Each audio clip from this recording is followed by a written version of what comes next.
off. Okay, let me black out some stuff here. All right. Well, let me introduce myself so that you guys know who I am. My name's Alan Delaney. I'm originally from Newport Beach, California. I currently reside in Nashville, Tennessee. Currently, I am working in Omaha. My background includes an extensive time in information technology. Now, I served as a chief operations officer for a company called Otis Technologies. We were a software development firm, and we specialize in asset tracking software. So I know a little thing about technology, and this is a technology-based educational seminar, so I am qualified to give you this information. And understand this, this is really just an educational webinar. There's no sales hype here or anything like that. This is either going to be something that you enjoy and you want to get involved in, or you don't. We realize already that this is not going to be for everybody. I work with clients such as Best Buy, Family Dollar, Chick-fil-A, Ralph Lauren, Build-A-Bear Workshop, Lowe's, Home Depot, Bed Bath & Beyond, Victoria's Secret, and a whole bunch of other high-profile retailers. But mainly our niche was creating both accessible databases to track assets for these companies. And the reason I tell you this, it kind of gives me a little bit of special knowledge as it relates to tracking of values. And that's why I was so attracted to this in the first place. So I'm going to share with you this evening. I want to make a point. Again, this is not a sales presentation. It's an educational webinar with an emphasis on introducing the beginning of something that I'll refer to as the Internet of Value. When the Internet was first introduced, you know, it served as the Internet of Information. I think everybody kind of remembers the Billboard website, where really all you could do is read about a company and all that. It was like a still commercial almost. Then as the technology matured, so did the possibilities of new and exciting ways to use the technology, and the transformation was made to the Internet of Things. What we're talking about there, you're starting to see signs of cars that drive themselves. I mean, some crazy stuff going on right now, all made possible by a networked world, otherwise known as the Internet. Various smart machines use the technology to, you know, perform system checks, self-maintenance routines, and so on.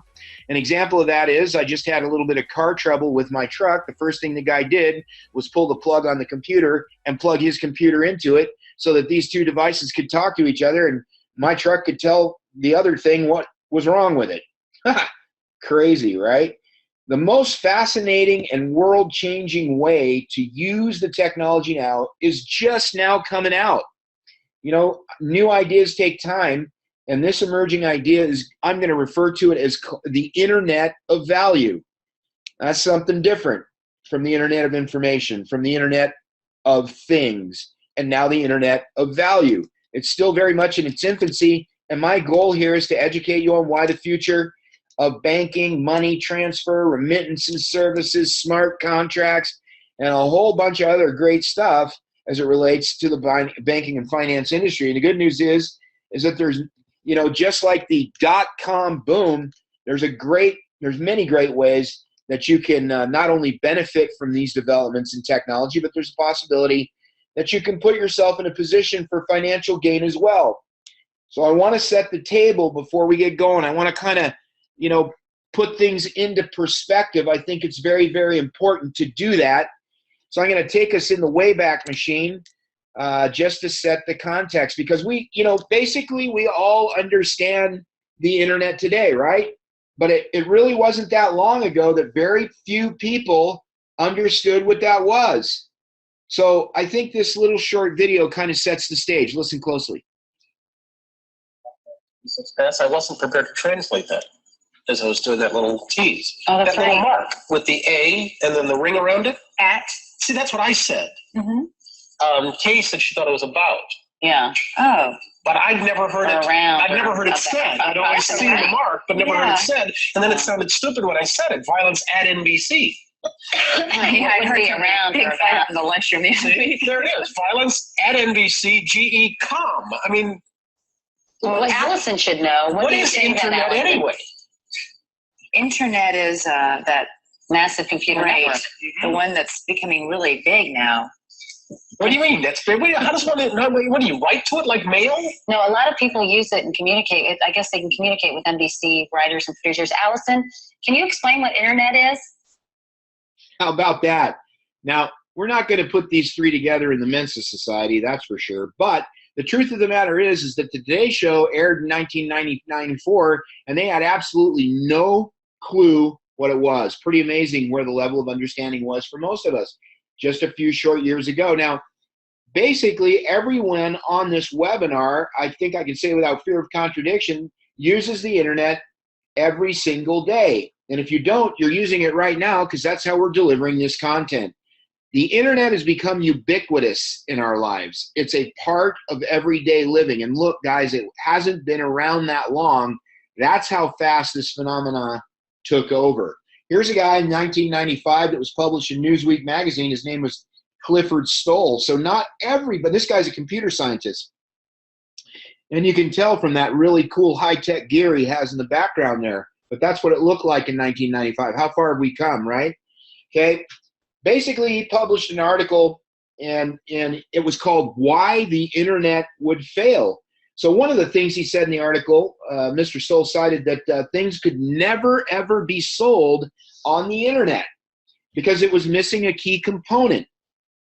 That was salespeople, right? So all we need to do is just ask Jeff Bezos of Amazon if missing salespeople have really affected his sales. The truth is, this guy really thought that, and that's where our level of understanding on what this technology would bring to us. But of course, he was wrong. And we need to think for just a moment of how many of those kinds of ideas there have been. I mean, how many new technologies have influenced your life that just didn't exist, even just a few years ago? I think you'd find that there are many, many, many of those. So let's talk about a couple of those. All right, on August 6, 1991, a guy named Tim Berners-Lee out of the UK invented what you now know, what a lot of us call the internet, but it's actually the World Wide Web. You see, the web runs on top of the internet as an application. This is an important concept. The World Wide Web is a protocol. It's an application, hypertext transfer protocol. He said, the web, as I envisaged it, one of these days I'm going to get that right, we have not seen it yet. The future is so much bigger than the past. And I think that from the time that the internet was just a billboard where you could read something to what we're doing on it today, like banking and just all kinds of critical applications, he was right. The future was so much bigger than the past, and it continues to be that way today. How about July 5th, 1994? He takes Tim Berners-Lee idea, did Bezos, and he built Amazon, which today is worth just absolutely tons of money. I think they have a larger market cap than Walmart. They're worth $246.7 billion, and to be exact, that's about $16 billion more than Walmart. So I think last year was the first year that Cyber Monday actually outsold Black Friday. Pretty crazy. How about Google? These two boys, Larry Page and Sergey Brin, they started a search engine with a new type of algorithm, another important word to remember, running in the Stanford University lab. The actual website was called Backrub. It had become so popular that the bandwidth of the university couldn't support it anymore, and Google was born. Now, Google is one of these things that is pervasive in our lives. We use it every day. In fact, we use it so much, I can't even imagine Yahoo is really still around. I mean, there are other search engines, but no one ever says, Yahoo it, right? What do they say? They don't say search it. They say Google it. How about Facebook? February 4th, 2004, Mark Zuckerberg comes up with a great idea at Harvard University. Started out small. Today, it's ridiculous, all right? I think there's some, I don't even know the number, so I'm not going to say, but the truth of the matter is that if Facebook were a nation, it would be the third largest nation in the world. And we can't talk about disruptions. We can't talk about all that kind of stuff, all these kinds of various technologies that have changed the way we do things without talking about Steve Jobs. June 29th, 2007, he challenged his engineers to come up with a touch screen. The rest is history. That was the beginning of now what is known as mobile computing, right? You got iPhones, you got iPads, you have, the new exploding model from Samsung, I think it is. There's all kinds of ways to communicate now mobily. I mean, a laptop is sort of a mobile computing platform, but not like these things. And this would absolutely change the way the world would be shaped, and we are headed in that direction now. The one thing that all of these new technologies have is what? They're all digital. When we didn't used to be that way, right? Some people call it a microwave society because we want things in a hurry. Actually, we're just building efficiencies into the way that we live. I mean, how efficient is the postage stamp compared to email? Okay, how about Blockbuster, right? Blockbuster didn't see the writing on the wall. Who were they replaced by? Netflix, again, a digital company delivering content directly to your devices. Now it's the norm. When was the last time you let your fingers do the walking? Never, right? That thing's a relic. It's a paperweight. Google replaced that. Search engines replaced that. So much faster. Now with Siri and other ways that you can even talk to your phone, you can find stuff. The Google app on the iPhone actually has its own way to talk to it. You don't even need Siri for that, right? And of course, the rotary dial phone, we don't put our finger in the dial anymore. We simply use our smartphones. And that is the way innovation is progressing digitally. Look around you. Your car is digital. Everything's digital, right? You got this really neat new company that has this doorbell, and guess what it is? Digital. It actually shoots a picture to your smartphone anywhere you are in the world when someone rings your doorbell. How slick is that? What a great idea. Simple and good. That's where things are moving. But the biggest one of all is just in its infancy, and it's just starting, and we're talking about the new rule of finance, the new banking and finance industry. Traditional banking is, again, it's a fossil, it's a relic. It's facing a ton of challenges. What do I mean by that? Well, first of all, banking isn't delivering the level of service that customers are expecting, especially in regards, again, to technology, right? Regulatory requirements causing banks to spend an inordinate amount of discretionary budget on building systems and processes to keep up with escalating requirements. I want to back up to point one because I have a personal experience recently. I had a very small bank in Nashville, Tennessee, a concierge banker, had the same banker for a number of years. And unfortunately, they made a decision to sell out to another small bank, but a little bit bigger. You know what my first question was? Do they have an app, and how is their online banking? You don't think that technology is a big part of banking today? Well, it is, folks. All right, customer dissatisfaction with abusive fees. We all know that. All right, are they going to charge me a fee to use my ATM? Do they charge me a fee if I don't maintain a special balance? People are sick of this stuff, right? They're totally sick of this stuff. But the main reason, the number one reason, is the increasing competition from smaller financial technology companies, otherwise known as fintech. You'll hear that buzzword, all right, fintech companies. Fintechs are disrupting the way traditional banking has been done.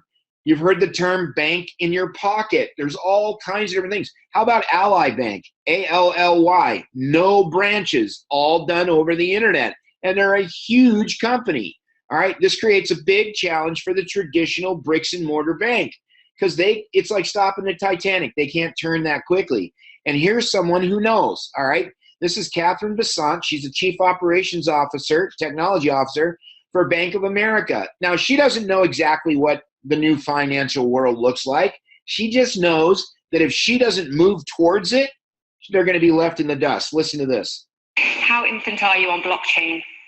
Well, blockchain is very intriguing, and for us it's a balance between not wanting to be Neanderthal, but not wanting to put something out in a commercial application where the commercial application is still very unclear.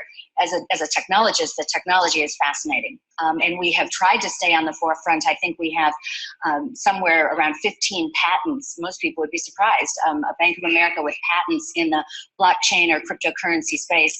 Very important in the intellectual property world to reserve our spot even before we know what the commercial application might be. So very intrigued technologically, but what's the commercial application? Some blockchain developers are skeptical. They say actually big business don't understand what we're doing. They don't understand the practical applications. And as you say, you're kind of getting in there early. You've got your hands on it, even if you don't understand actually what you have your hands on.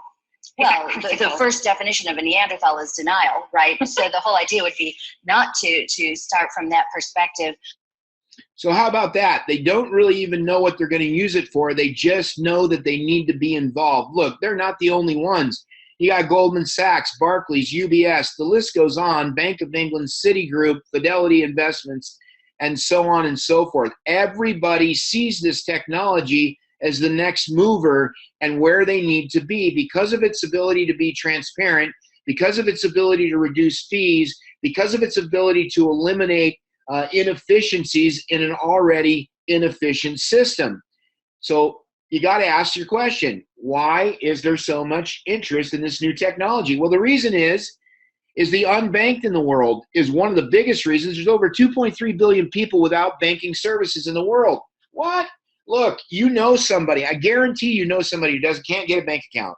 They either can't get a bank account because they don't qualify, maybe they don't make enough money, or all kinds of other reasons. The Global Findex database says this: lack of enough money to use an account. What did I just say? Distance to financial institutions. That seems weird to us, but not to someone who lives in, well, Nigeria or perhaps Kenya. All right. It's not always easy to get from one place to the other. Prohibitive costs. We just talked about fees. Lack of trust in the banking system and governments and central authorities that devaluate the dollars, all right, or the currency in any given country. Funny story. About, I don't know, 3-4 weeks ago, a good friend of mine, a guy that goes by the nickname Fort Knox, all right, you know who you are if you're out there, all right? This guy holds up $1 trillion note from some foreign country in a meeting that I was in. It was hilarious. $1 trillion note. Crazy. I think it was worth like 130 US dollars. It's worthless, basically. All right. So the reason that you should pay attention, the reason that you should care is not because the Winklevoss twins are here on this page, but it's what they noticed. These guys own about 1% of all cryptocurrency known as Bitcoin. And this was their quote: "It's the smartest people in the room that are most excited about this."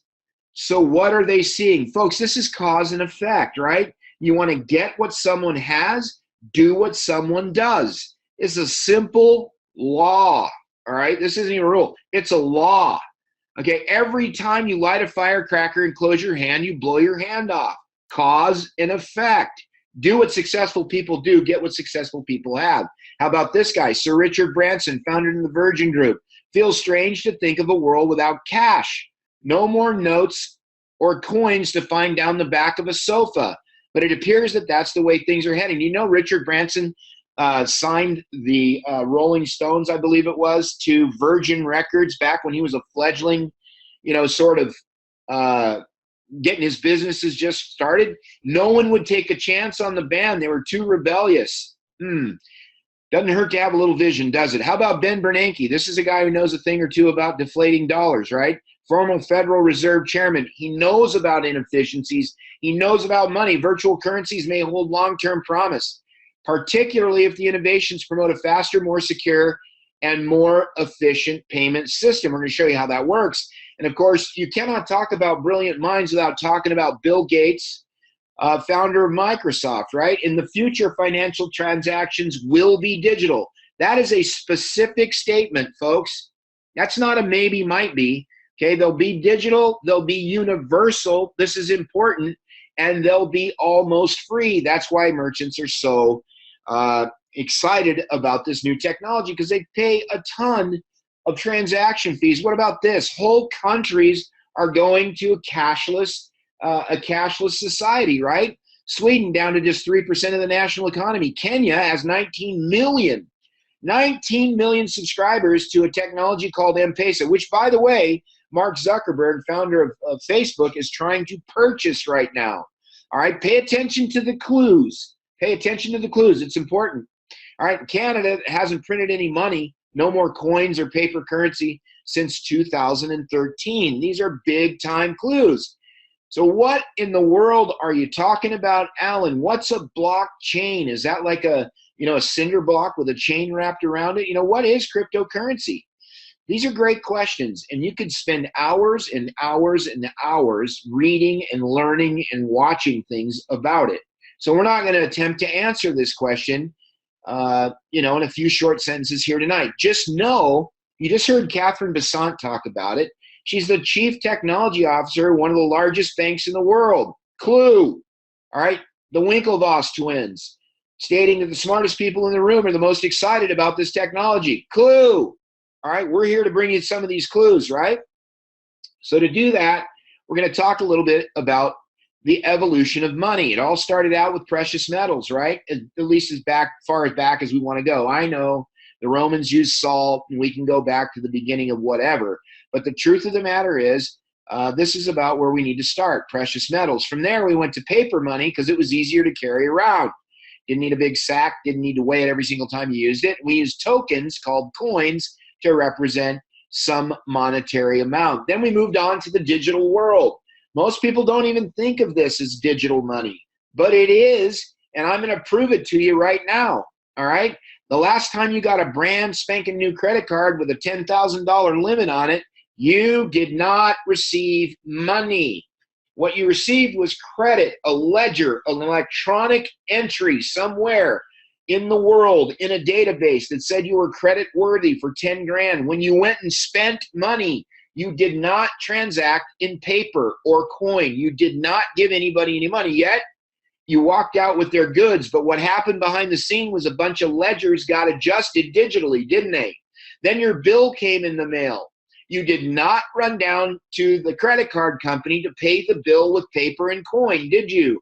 No, you either wrote a paper check, known as a promissory note, which is nothing more than directing your bank to send more ones and digital zeros over to the credit card company, or you went into online banking and did it yourself, didn't you? Yes. And did the company really receive money that owns a credit card? No. We've been digital for a long time. From there, it went to PayPal, Pop Money, Rocket Pays, Venmo. Even Facebook Messenger now has an option for linking your bank account to your Messenger, and you can send up to $2,000 a day, in transactions for guess what? How much in fees? Zero, folks, zero. From there, we went on to Samsung Pay, Google Wallet, Apple Pay. Now look, I got to make a point here, and it'll be relevant later on down the road. 25 years ago, if I would have said to you, you would have this device that looked mysteriously like something that Spock used to talk to get beamed up, and you'd be able to talk to it. Listen, Siri, pay my friend, all right, or whatever. And that this technology, you'd look at me cross-eyed and go, this boy is, a few bricks short of a pile, right? This is here.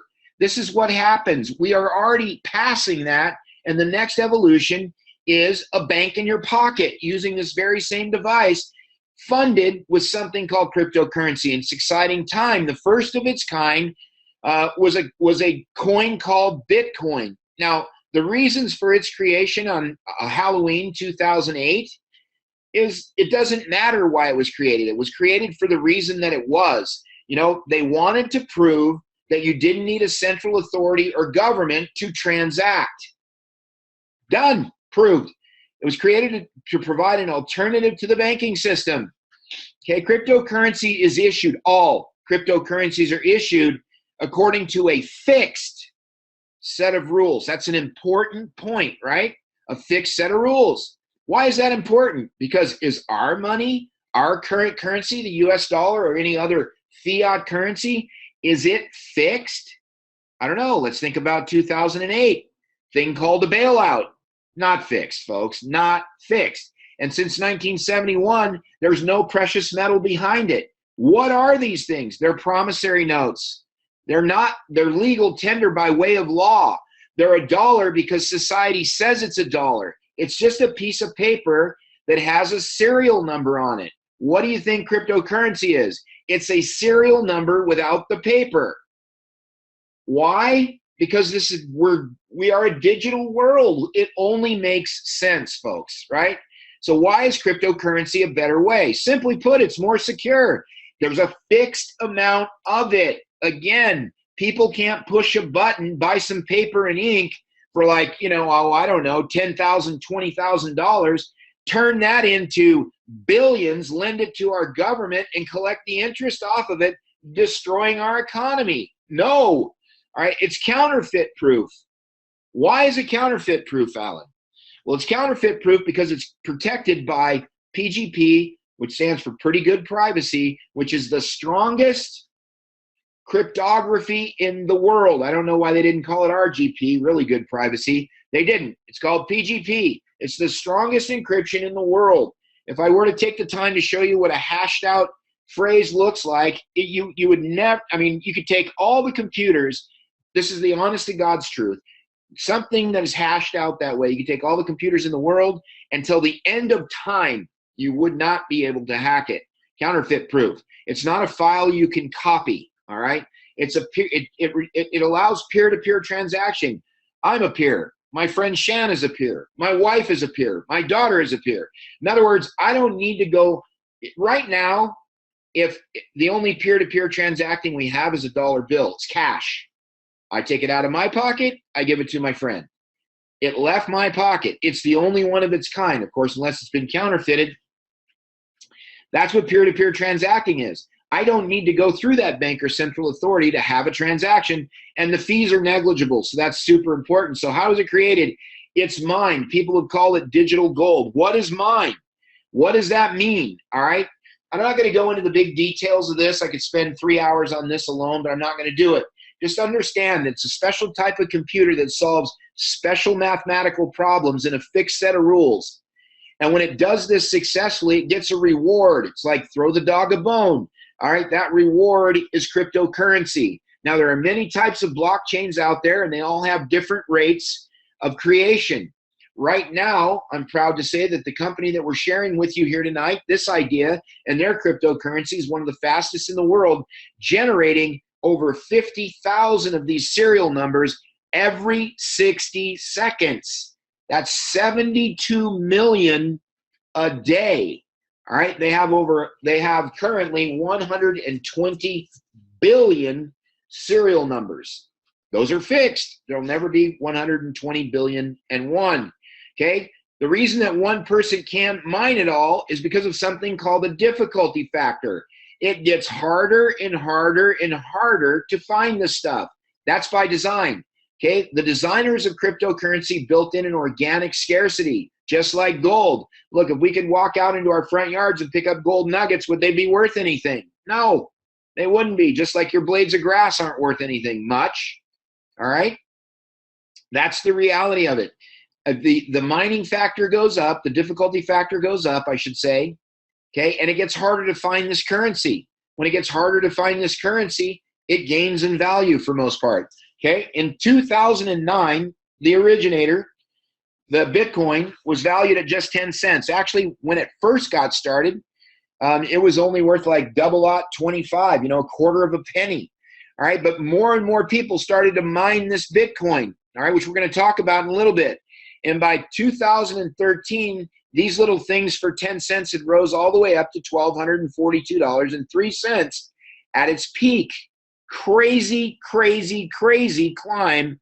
And it's still one of the most talked about rises in the financial and fintech industry. And here's a guy who took action. This guy is a former military guy.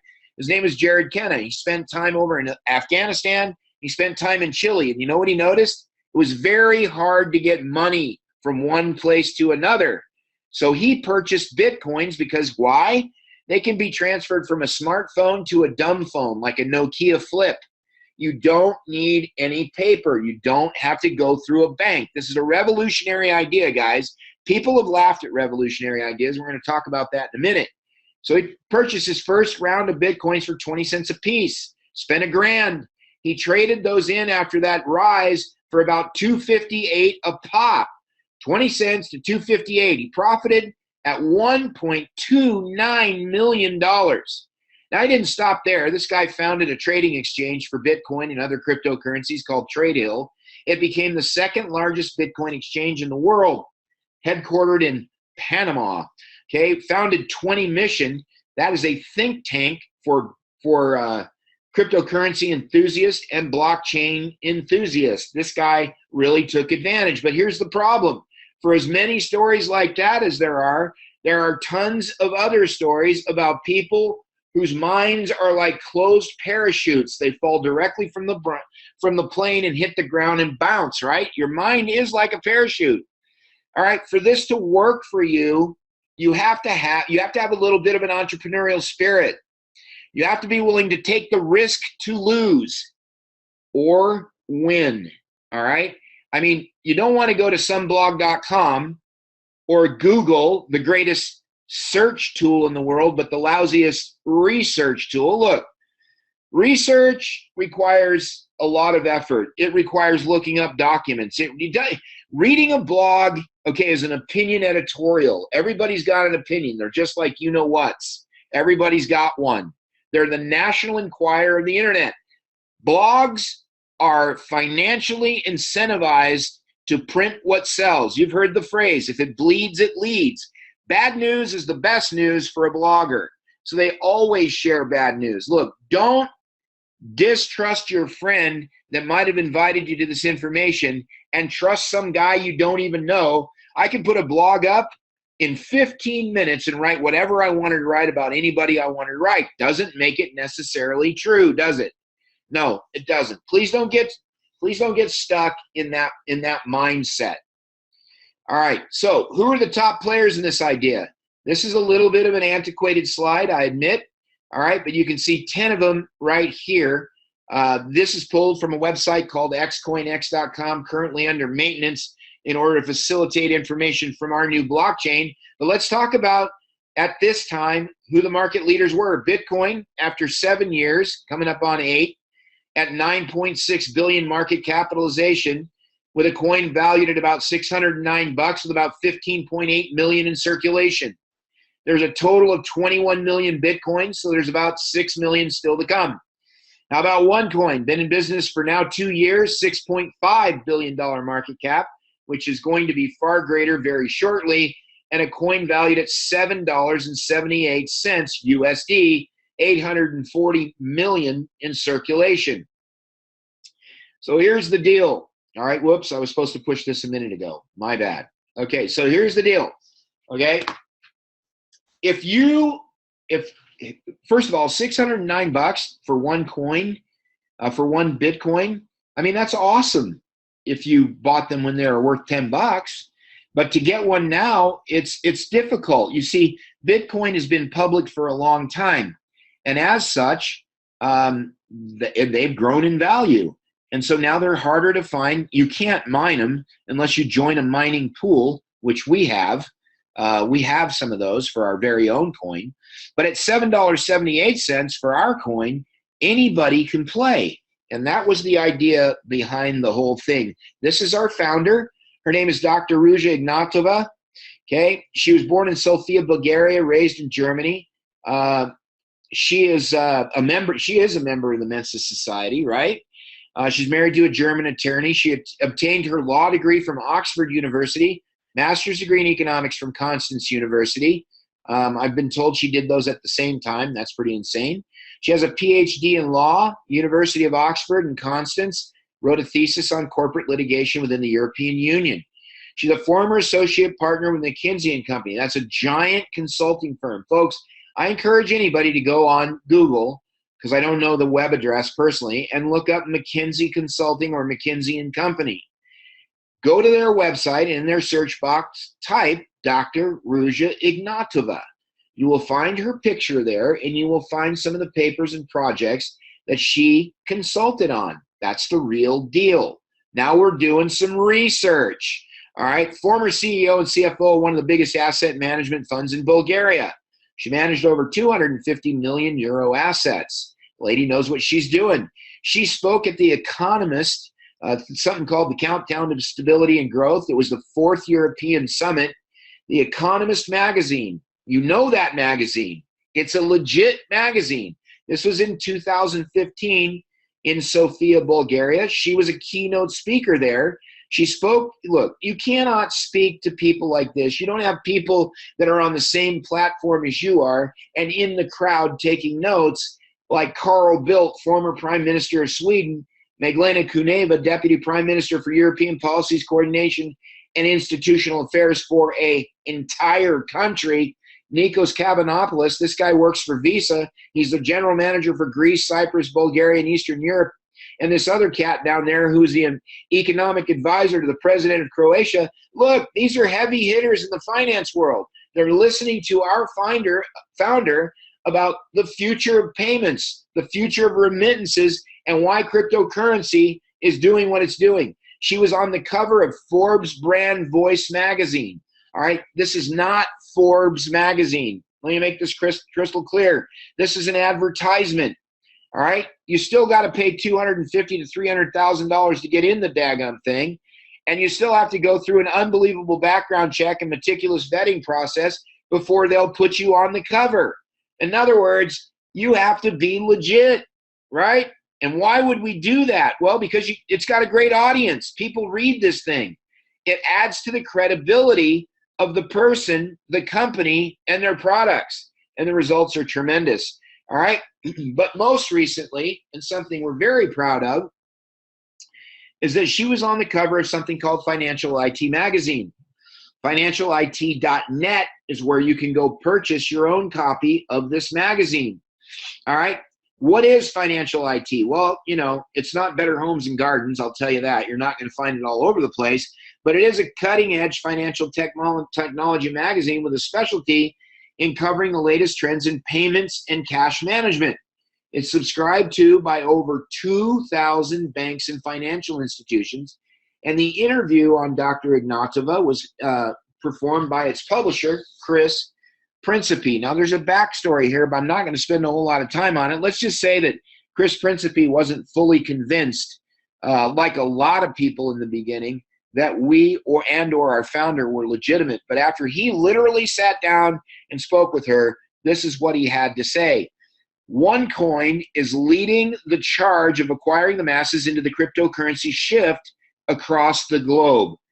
They're doing an amazing job at taking what is normally the complicated idea of cryptocurrency and making it ultra simple and easy to understand so anyone can get involved and profit from it.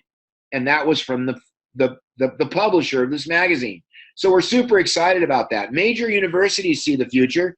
Duke, University of Maryland, MIT, NYU, Princeton, Stanford, the list goes on, are offering courses in blockchain technology, in cryptocurrency, about its effects on the future, our youth, our economy. How is it going to work? How is it going to affect us? What industries is it going to change? And look, they charge anywhere from $13,000 to $18,000 per course. Well, education is our product as well. We have a website called oneacademy.eu. You can go there tonight, take a look at our various packages. It's available in 231 different countries with 1.7 million students, 20 languages, 1,800 minutes of video, and 18 individual trainings.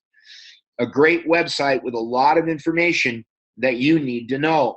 Okay, so here's what's included when you purchase an educational package. You get a back office. That's a picture of the dashboard there. You also get account management so you can keep track of what's going on. News and updates about the industry of banking, finance, cryptocurrency, blockchain, and so on. You get an exchange where you can put your education to use, buying, selling, trading. And you get educational tracking because with every one of our courses, there's a certification test, and you can get a nice certificate upon completion. So that's awesome. The coin value continues to rise upward, and this is really, guys, this is exactly what's happened to the coin, although I must disclaim it by saying this. There's no price guarantee here. There's none implied. This is for illustration purposes only, okay? There aren't any guarantees in life except two things. You guys know what those are. All right, so here's the reality. Well, maybe three things, but I'm not going to get political on this particular webinar. All right, my wife and I were fortunate enough to be involved now for just over a year. It was about $1.78 when we got involved. Okay, it's now, like I told you earlier, it's $7.78 USD. That's the value of the coin. Now, let's be clear about something, okay? There is nowhere I can spend these coins just yet. Well, there's a couple of places, but nothing that's easy for me to get to. But that's okay, because for the first 19 months of Bitcoin, there was no place to spend it either. All right, we are very much in a trailblazing, pioneering phase here. Again, that's not for everybody. If it were everybody, it would be, Warren Buffett or Donald Trump or anybody else who is willing to take a risk for success. I realize that's not for everybody. You know, we need people that aren't like that. If everybody was like that, it'd be a strange society. But I am telling you, that's what's happened to the coin. This is our most popular package, and the time to act is now. There's a couple of different reasons. Get with a person that invited you to this information to find out some of them, but we've got an unbelievable promotion going on right now, something called the Super Split, and they'll be able to explain that to you. So, you know, nobody ever won anything by procrastinating. So if you look at this idea and you think, wow, that's something I'd like to be a part of, then do it. Don't think about it. But if you look at it and you need to think about it, take all the time you need. Again, we realize it's not for everybody. Okay, this contains 5 levels of our One Academy education modules and 81,818 promotional free tokens. All right, understand this. All right, this is an educational package that you're purchasing. It comes with free promotional tokens, 81,818 of them, that after some splitting and patience can turn into more.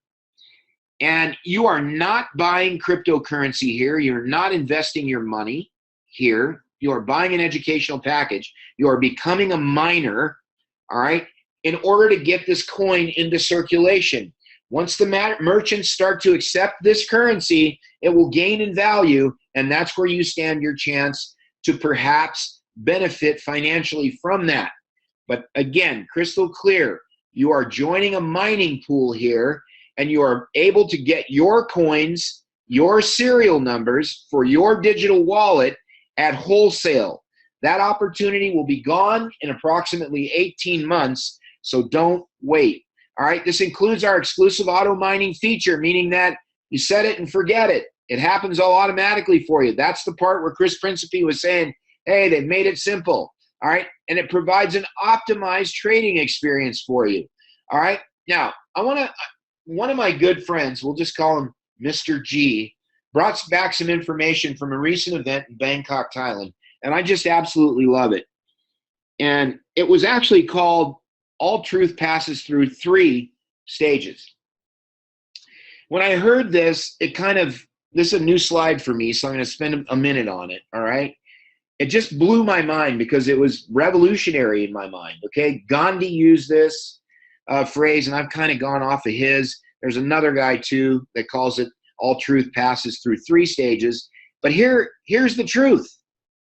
First, it's ridiculed. What do I mean? Here's what I mean. People say things like, oh, that'll never work. Oh my gosh, this idea is garbage. Or have you lost your mind? Look, we've all heard it.